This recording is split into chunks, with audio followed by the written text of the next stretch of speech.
And there was a little tiny farmhouse, and there was this big barn, and I could hear him inside working with stuff. I got into the dooryard, and the motorcycle died on me. And out of this barn came the biggest goddamn St. Bernard dog you ever saw in your life. And he started to walk toward me, and I hear,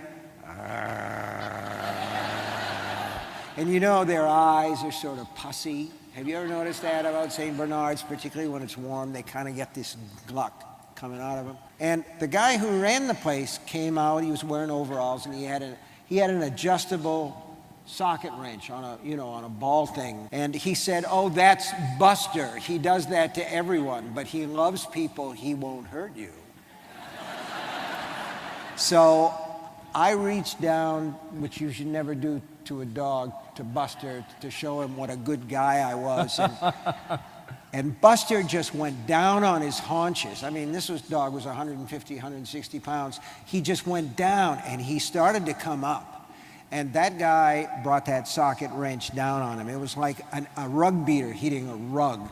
And the dog just shrank down, and there wasn't a word of apology. He just said, "Buster must not like your looks."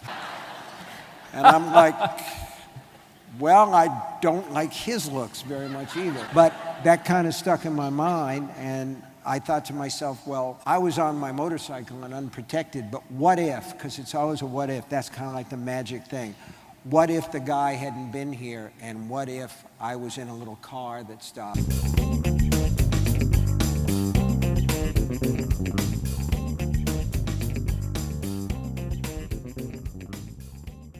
Hey everyone, what's going on? Back with a new video. Hope you are having a wonderful day, a great Friday, happy Friday. Hope you are going to get right into the weekend and have a lovely weekend. We are diving on into my next book review, my next Stephen King review, and that is the famous book, Cujo.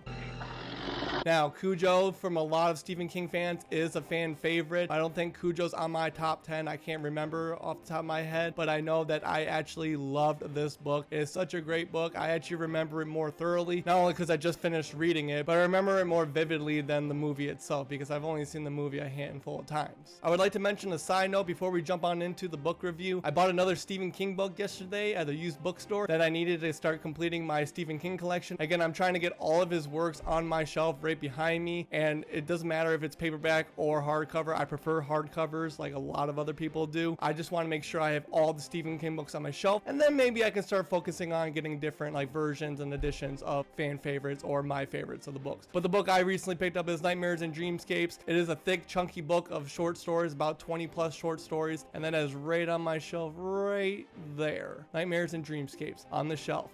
Checked off the list too. Anywho, let's get right into the book review. So in Cujo, we are in the famous fictional town of Castle Rock, Maine. This is not the first book of Castle Rock. I believe Dead Zone was the first Castle Rock book, and there's also other ones like Needful Things and other books as well that take place in Castle Rock, Maine. It's another one of Stephen King's favorite places to do other than Derry, Maine. So again, as you can tell by the book, it centers on the dog Cujo, who's a St. Bernard and a very loving and affectionate St. Bernard of the Camber family. The Camber family consists of Joe Camber, who is obviously the father and the husband. He works on cars and trying to fix cars in his garage for the Castle Rock community, and he's actually very good with his hands and fixing things. There's Charity, the wife and the mother, and then there's the son, Brett Camber. Now, like many Stephen King books, there are different kind of stories taking place in one story itself. So we talked about the Cambers briefly right now. Now we're going to the Trentons. So the Trentons are a family that moved to the town. It consists of Donna, Vic, and their 5-year-old son, Tad. So it's gonna be kind of hard not to give spoilers of this book, because it is, again, such a great book, and there's a lot of things happening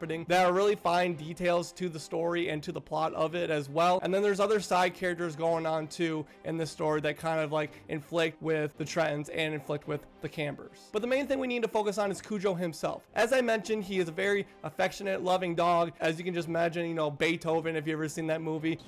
Beethoven, come on, down. Just sit lane, please. Oh, you get out of here, you mutt.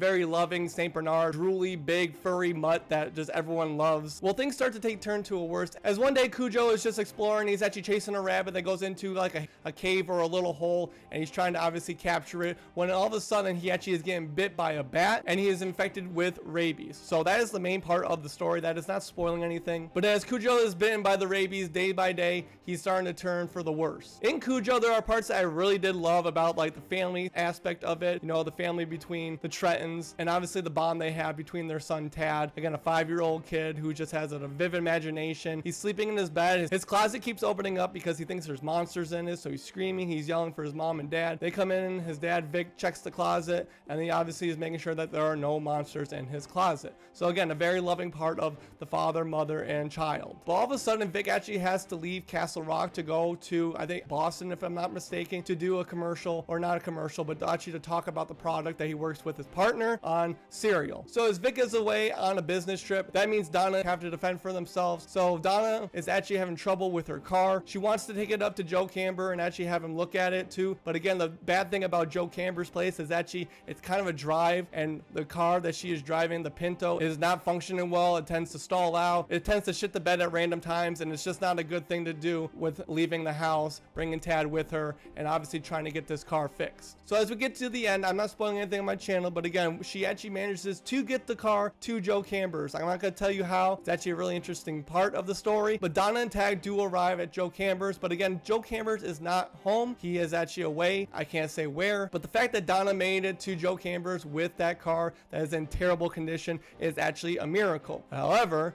there's one thing that is waiting for them while they get to the Camber's house, and that is good old boy Cujo. I will leave it to you to find out what happens in the end, but I will say is actually very detailed and very kind of eye-cringing, if you want to say. It's a very heated moment as they arrive at the Camber's place, but I will leave you to get the juicy details. As I mentioned in the beginning, Cujo is an amazing book. I loved it. I do give Cujo 5 stars. It is a great book for all those Stephen King fans out there who have yet to read it. It is actually one of those books that can actually keep going. There aren't really any dull moments, in my opinion, of the book where it kind of stalls out. There might be just a tweak of it in there, but other than that, there's parts of it that just keep going on, keep going on. It's a very short book. This hardcover is actually like 309 pages. It goes by just like that. However, I've been doing so many other sidetrack things this summer with making different music videos, and obviously the new videos of this or that. If you haven't checked the first one out, I will be uploading another one here soon, and I'm going to be going live as well, so stay tuned on that. Going back to Cujo, another book that I just loved by Stephen King. The great characters, the whole thing. Cujo, what an amazing thing about bringing a dog into a story. And I know like with Dean Koontz, he's always putting dogs in stories, but Stephen King does such a great job of making characters. That's one thing I really adore about King, is the way he creates characters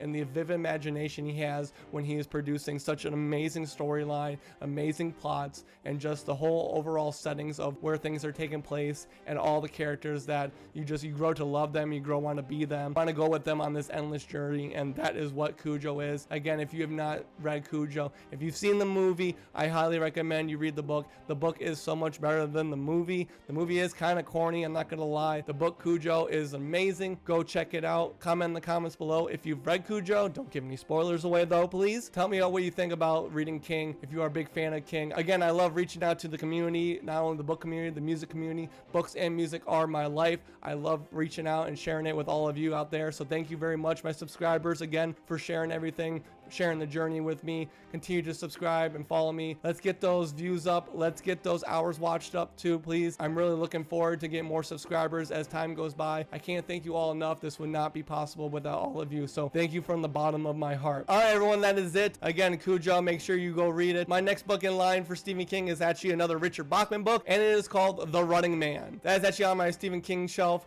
which is in the Bachman books right over there, and I'm going to get to reading that too. But again, like I said, stay tuned for another this or that video. Tell me how much you really loved it about in that video itself. I'm excited to do more of those, and music reactions, and of course book reviews. So like I always say, my friends, please read your book cover to cover. We'll see y'all later.